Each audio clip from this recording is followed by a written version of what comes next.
High friend welcome to Tapati kitchen. आजकेर पर्वे तुम्हारे साथे आरो एकटी नतून रेसिपि शेयर करब। काँठालेर बीज दिए डालेर रेसिपि। साधारणत डालेर अनेक रकम डालेर रेसिपि आमरा ट्राई करेछि। एकबार हलो एई काँठालेर बीजेर डालेर रेसिपिटी ट्राई करे देखते पारो। एई रेसिपिटी खेते खूब सुंदर लागे।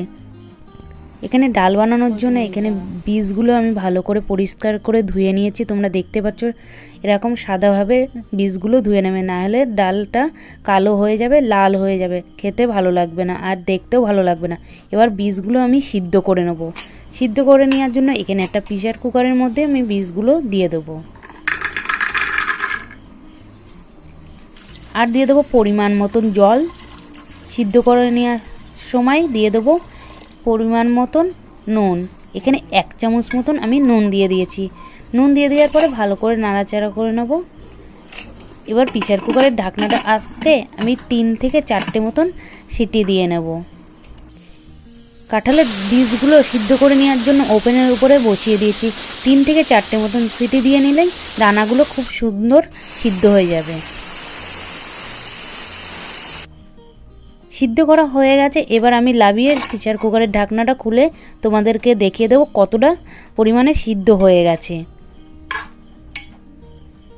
তোমরা দেখতে পাচ্ছ দানাগুলো সবকটাই খুব সুন্দরভাবে সিদ্ধ হয়ে গেছে। এবার আমি একটা মিক্সির জালের মধ্যে নিয়ে এইগুলো পেস্ট তৈরি করে নেব। তার আগে একটা বাটিতে লাভিয়ে নেব যাতে ঠান্ডা হয়ে যায়। ঠান্ডা হয়ে যাওয়ার পরে আমি একটা মিক্সির বোলের ভিতরে এই দানাগুলো দিয়ে একটা পেস্ট তৈরি করে নেব। তোমরা চাইলে হাত দিয়ে চটকে পেস্ট তৈরি করে নিতে পারো, তাতে দানা ভাব থেকে যেতে পারে। সেই কারণে আমি মিক্সির বোলের ভিতরে দিয়ে একটি পেস্ট তৈরি করে নিয়েছি। পেস্টটা তৈরি করা হয়ে গেছে। এবার আমি একটা বোলের ভিতরে লাভিয়ে নেব। তোমরা দেখতে পাচ্ছ আমি মিক্সির বোলের ভিতরে দিয়ে এখানে একটি পেস্ট তৈরি করে নিয়েছি।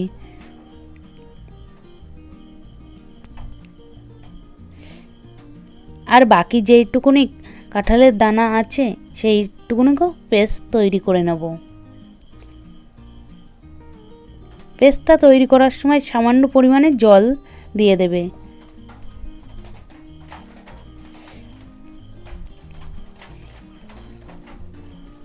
এখানে বাকি যেইটুকুনি ছিল পুরোটা আমি ভালো করে পেস্ট তৈরি করে নিয়েছি।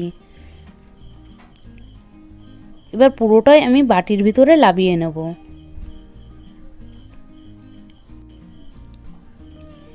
আর দিয়ে দেবো সামান্য পরিমাণে মিক্সির বোলটা ধুয়ে জল দিয়ে দেবো। এবার দিয়ে দেবো পরিমাণ মতন জল।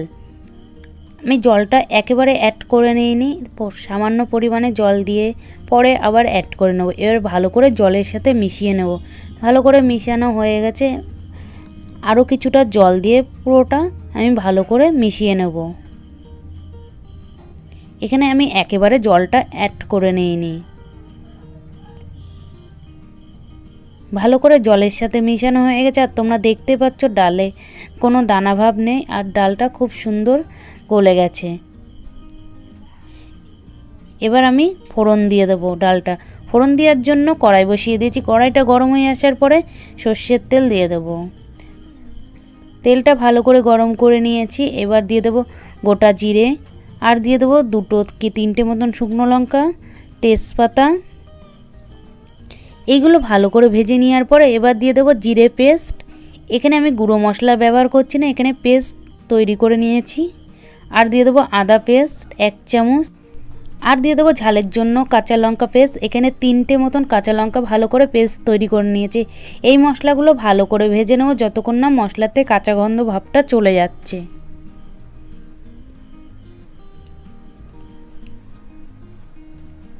এই মশলাগুলো ভালো করে ভেজে নিয়েছি। মশলাতে কাঁচা গন্ধ ভাবটা চলে গেছে। এবার দিয়ে দেবো স্বাদ মতো নুন, পরিমাণ মতন হলুদ গুঁড়ো। নুন ও হলুদ গুঁড়োটা দিয়ে দেওয়ার পরে ভালো করে নাড়াচাড়া করে মশলার সাথে মিশিয়ে আরও কিছুক্ষণ ভেজে নেব।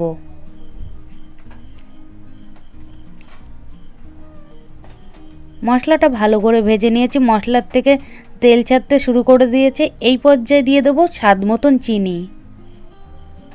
চিনিটা চাইলে তোমরা পরেও ব্যবহার করতে পারো। আমি এখানে চিনিটা মশলা ভাজার সময় চিনিটা দিয়ে দিয়েছি। এই মশলাগুলো ভালো করে ভাজা হয়ে গেছে। এবার দিয়ে দেবো ডাল। যেই কাঁঠালের আটির ডালটা করে রেখেছিলাম সেই ডালটা কড়াইয়ের ভিতরে দিয়ে দিয়েছি। এবার মশলার সাথে ডালটা ভালো করে নাড়াচাড়া করে মিশিয়ে নেব। ভালো করে মিশানো হয়ে গেছে, এবার ডালটা ফুটিয়ে নেব। তোমরা দেখতে পাচ্ছ ডালটা ফুটতে শুরু করে দিয়েছে আর ডালটার কালারটাও চলে এসছে। এই পর্যায়ে তোমরা দেখতে পাচ্ছ ডালটা কতটা পাতলা রয়েছে। আর ডালটা বেশি আমি গাঢ় লাবাবো না, এই ডালটা বেশি গাঢ় লাবালে ডালটা জমে যায়, সেই কারণে ডালটা বেশি গাঢ় লাবাবে না, ডালটা একটু পাতলাভাবে লাবিয়ে দেবে।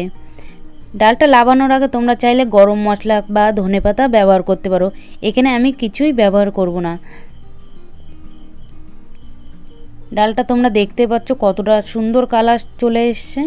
ডালের রেসিপিটি হয়ে গেছে, এবার আমি লাবিয়ে নেব। তোমাদের যদি ডালের রেসিপিটা ভালো লাগে অবশ্যই ডালের রেসিপিটি একবার হলেও ট্রাই করে দেখতে পারুন। এই ডালটা খেতে খুবই সুস্বাদু। এরকম সুন্দর কাঁঠালের বীজের ডালের রেসিপিটি যদি তোমাদের ভালো লেগে থাকে তাহলে একটা লাইক কমেন্ট তোমাদের বন্ধুদের কাছে শেয়ার করতে ভুলবে না। আর আমার চ্যানেলে যদি নতুন হয়ে থাকে তাহলে একটা সাবস্ক্রাইব করে দেবে এরকম নিত্য নতুন রেসিপি পেতে হলে।